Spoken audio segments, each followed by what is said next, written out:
So for everybody, if you're listening to us for the first time, please share this interview. Please subscribe to us on the podcasting. And also, if you're listening to us on one of the community radio stations, we thank you for that. We have a man who is a big man. He's running for lieutenant governor of Rhode Island. You can find more about him on Guckian for ltgovernor.com. This is Aaron Guckian. He is running again for lieutenant governor of Rhode Island. Aaron, thanks so much. I know it's a sprint to the end, and as an athlete, I know you're doing that. So thanks for spending some time with us as the it's almost the end here.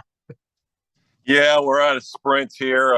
Just so much momentum, so many donations, so many people helping me. I'm just so grateful for the opportunity here. You're running for lieutenant governor. A lot of people don't know much about the position. Can you tell people a little bit about yourself and why you're running for lieutenant governor? Yeah, so it's a $1.2 million budget. It's about 8 full-time employees or FTEs. And when I was the special assistant to the governor, Kachiri, as you aptly put, I saw that there was a lot of ways that the lieutenant governor could help the people of Rhode Island. So after I did my analysis, I considered the help center. Sorry, I got people calling in. So if you see my face going in and out, that's not the connection. As long as we can hear you, we're good. So the help center, to help people navigate through the state system. And sorry, I'm a little bit broken with my thoughts because we're driving here. But why I thought there's so many barriers to entry for our small businesses. We taxed PPP, which really crushed the businesses, especially on the border with the competition, because obviously the people that weren't being taxed, you could use those monies for salaries and benefits and different things that you could get out to your employees. In addition, the same thing for the nursing homes under long-term health care. Same thing, right? You have the nursing homes with the same issue.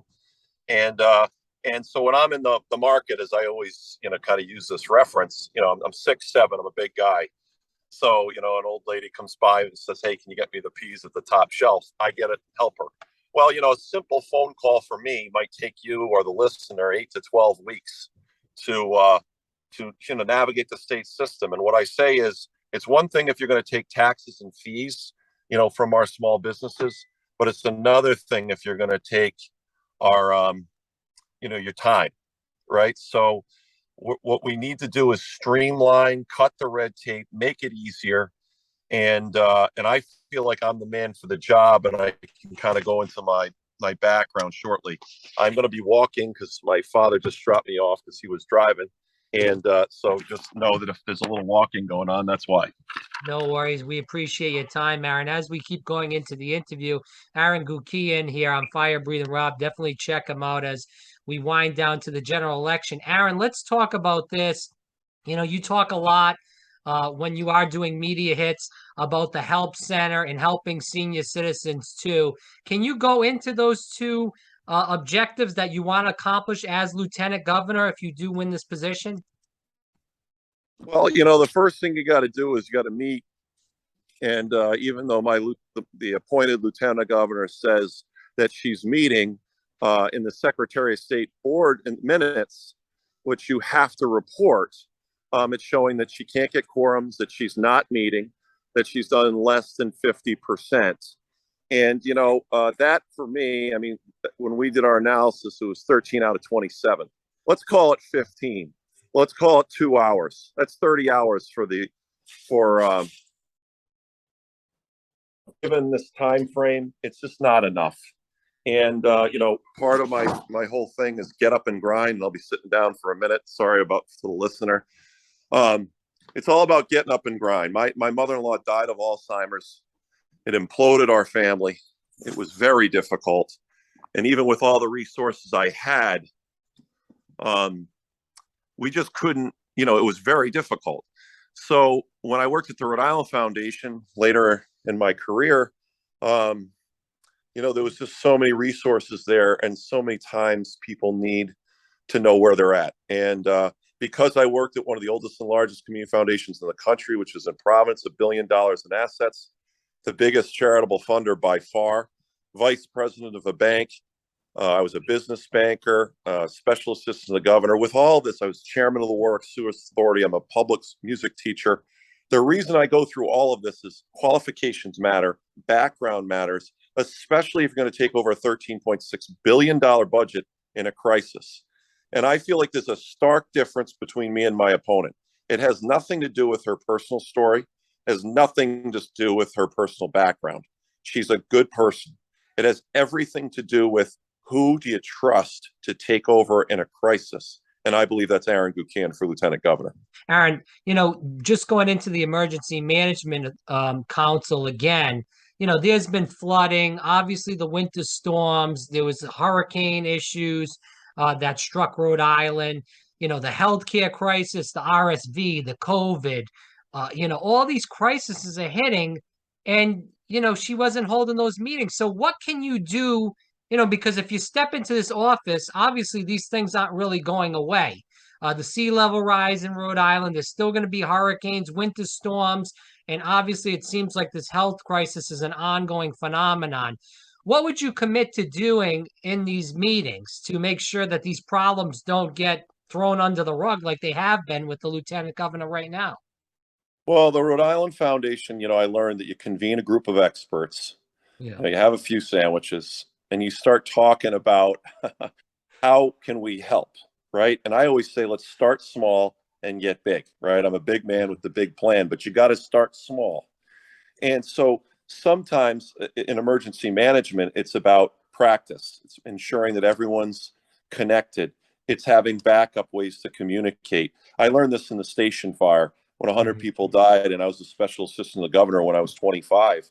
I learned leadership because I was right there. I was the eyewitness to power with the governor and the first lady, and how they navigated the state through this awful. And I was also with Governor Romney and Mrs. Romney, and I was happy to report that Governor Romney just wrote me a note and said, good luck, best, Mitt, and he contributed to my campaign. So I am just so proud. Governor Chris Christie, I saw him on Columbus Day. He said that verbally that he was endorsing me. I don't know if we'll be able to get a write-up before the end of the Tuesday, but it's humbling. And why? Because they see leadership. They see the qualities that are necessary. You're talking about floods. Well, I was chairman of the Warwick Sewer Authority, right? I remember that day. It was at the end of our tenure. I think I was the secretary of the board at that time. And so I lived that, and when I lived the station fire, we went through hurricanes. We went through the bird flu. You probably remember that. We were very close to having an issue there with a pandemic. The bottom line is you can't rush experience. You can't teach experience. And it's one of the reasons I'm stepping up for the people of Rhode Island. It seems like there's been kind of weaseling in and out of debates with her. Who's to blame for this? Is it the lieutenant governor? Is it the media that's not really putting the press on this campaign for lieutenant governor? You hear about the Kayla's McKee race, but you don't hear a lot about the lieutenant governor race. I know I listen to John DePietro. He talks about you all the time and how you are winning this race. But, WPRO, there's not much talk about the lieutenant governor race. So is it the media that's not really pushing these other races down ballot? As far as debates and talk? I think it's a few things, right? When I talk to Ted Nisi, Yeah. I think the line is, it gets late quick here, something like that, meaning we're one of the latest primaries. We are the latest primary in conjunction with a couple other states. That being said, I'm not going to let them off the hook. I mean, I'm a heartbeat away from the governor's office. We just happened. And I was disappointed that, we weren't able to do something on Channel 12. I was grateful for WPRO. She got COVID, so it was a week later. But, we got it done. Latino Public Radio and Ronaldo over there, I'm very grateful for his team and Pat Ford to put us up last night. And then Gene Valicenti on 10's news conference. 10 was really trying to do a live debate, but they were able to squeeze us in, and that's going to run all weekend. So, there hasn't been a lot of competition. I don't think in this year, I think we've put up a great slate of candidates, people that are really, really out there and trying with great credentials and qualifications. And, what's the next question? Crime is a big topic in this state and around the country. Lieutenant Governor Matos has since walked away from her previous position of defunding the police. That's what she stated. You can talk about if she said something different during the debate that's coming up. What is your position on crime? How, between you and her, how is it different? Well, I'm pro police. I'm pro for community policing. Mm. I've also, when I got the endorsement and I talked to the leadership and the Fraternal Order of Police and the International Brotherhood of Police Officers, I was honored to get their endorsement. I said, gentlemen and ladies that were attendants, I said, if there's an issue, right, I'm going to be the first one to say, hey, let's get together and we got to get that video out, and that's wrong. And then they go through their processes and protocols. But due process is a big thing. But when you defund the police, when we had these just awful and horrific violence and riots in our cities, I had the National Guard helicopter flying over my house in East Greenwich, and it was scary. And it was very scary for people. And people were dying. People were getting maimed. And there was millions of dollars of damage. And leadership matters in moments. And she chose to defund the police with her progressive Providence politicians. And it added fuel to the fire. And it wasn't okay. Then she backs off. But at that point, the damage is done. It's almost like the Iraq War. Did you vote for it? Did you vote against it? And if whatever the war is that you might vote for or against, that's it. You made the decision. You have to live by it. And there might be many reasons why you did it. I don't think she's done a good job of articulating why she's defund police. And now, because it's politically expedient for her, she's saying, oh, I didn't really mean it. Even this morning, I was shocked and appalled. And I'm using words that are shocking and appalling, that she said that, oh, I didn't really defund the police. And I have friends that are on the police department, and it didn't pass the laugh test. And I hope and pray that is, the voters are listening. They see it. They see for what it is, and they vote for Aaron Guckian for lieutenant governor. Lynn Knight from Warwick is asking this question, and I'm going to read off the screen. How would you work with a careless administration to make Rhode Island a better place to live and work? Or, if Dan McKee wins his election, how would you be the stopgap in a McKee administration? Well, I believe that, and this is what the help center is all about, is I want to gather data, gather information, frequently asked questions from our constituents that are having issues. Mm-hmm. Hopefully it's going to be, and mostly, especially, you got to start small, is with small business and long-term healthcare and emergency management. See what the issues are with experts, because not all the lanes. I feel very confident small business. I feel comfortable in long-term healthcare, but I'm not a specialist by any stretch. And then in emergency management, I've lived some, but also you want to wait. I'll hire people on my team that have a little bit more background in those specific areas. But the bottom line is, I'm going to get that information. I'm going to manage it up to the legislature and the governor's office, and I'm going to tell them, hey, these are the things I'm hearing. I'm going to have constituents calling into their offices saying, this is what we're experiencing. For example, for the restaurant owners out there, the licenses and fees and the barriers to entry and the paper bills, and it all needs to be, we're almost in the Stone Age here in Rhode Island. And like I said earlier, if you're going to take their money, you don't want to take their time. And so these types of resources and trying to give them information rather than saying, hey, I want to do this massive thing with healthcare. That's preposterous as a lieutenant governor. But if you say, I've noticed that this fee is very difficult and it's not being, let's just say that a particular bill isn't coming out correctly, or they're having problems with their username and password, whatever it is, can we pass legislation? Not a best example, but I think you're with me. Yeah. I think the good legislators will be like, yeah, that makes sense. Let's get this moving. It's common sense, right? But common sense isn't that common, as my father always says. Aaron, last question. As an athlete yourself, this is right to your heart. A lot of schools could be cutting or have already cut a gym, sports, or after school activities. You, as a basketball player in college, and obviously throughout your career in high school and grammar school, know this. Sports really, and after school activities also, really teaches you how to be a leader.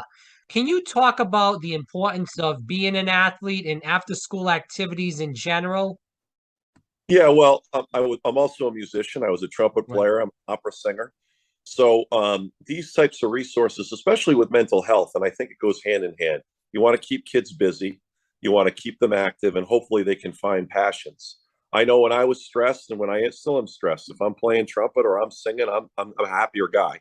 In addition, if I'm working out, that wellness piece, and especially as a young kid, you get that energy out, which is you're less apt to do things and to get in trouble or cause problems if you're doing these types of things. So we need to support that. We need to make it easier for our teachers in the classroom. So much administrative work, especially for the special education teachers out there. I propose maybe getting a chief processing officer or something for certain districts to try to alleviate some of that administrative burden, because it's too much right now, right? Even when you're trying to pay a bill, it's a username, a password, it's a queue, or there's something online, whatever it is. All of these things are making people like just so upset. And when people have to choose, I mean, electric bills going up 47%, heating oil, I think it's going to be like 1,200 just to heat a home.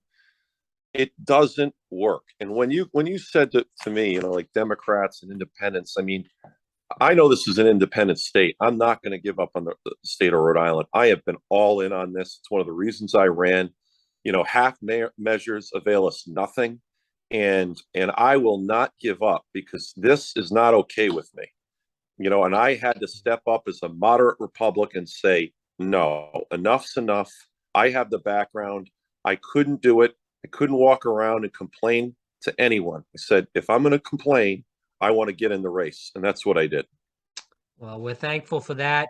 We'll end there. Again, Guckian for ltgov.com. Definitely check Aaron out. There's 4 days left. I will be at the rally tomorrow at 10 a.m. in Warwick to check you and the rest of the candidates on the Republican slate there for the Get Out the Vote rally at 10 a.m. on Post Road. But for people in general that are in Rhode Island, maybe they can't get there tomorrow morning, how can they help out as, the last few days before the election come? Well, we're doing a lot of leafleting and door knocking and phone calls, and just tell your neighbor, tell your significant other, tell your friends. If you're not happy, and if you look at this race and you say, you know what, I like what you heard today, go to guckianforltgov.com. I'm in matching funds. They try to incentivize people that aren't millionaires, not to demonize people with success, but to run for state office. So I was the only Republican that qualified. I've used that. I've raised over $200,000, and in less than almost 100 days. Well, since June, right? So whatever it is, 120 days. The bottom, it doesn't feel like that, but the bottom line, I've raised a ton of money from generous people, and everyone's saying this isn't okay. So hopefully that message gets through. Hopefully people see the passion that I have for Rhode Island, and hopefully when they look at my background, they say, you know what, I've got to vote for Aaron Guckian because he's the right choice for the state of Rhode Island. Guckian for ltgov.com. Definitely check them out. Aaron, thanks so much for your time today, and I will see you tomorrow morning on Post Road. Thanks, I appreciate it.